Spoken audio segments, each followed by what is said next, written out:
In this video, we are going to see how we can reverse a string.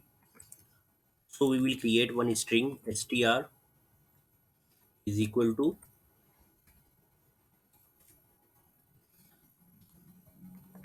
reverse. Now we are going to create the object of string buffer.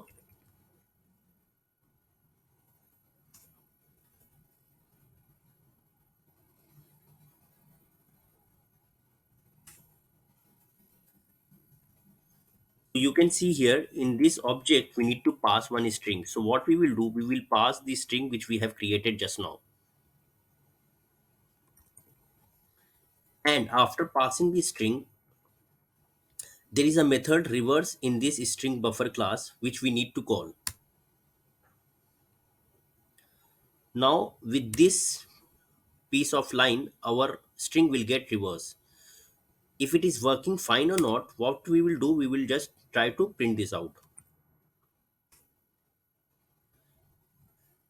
So what we need to print, we need to print this variable buffer which is storing our reverse string. So let's see the output.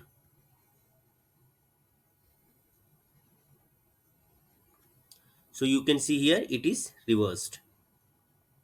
Similarly, if we want to test it for maybe some other string like test, let's run it.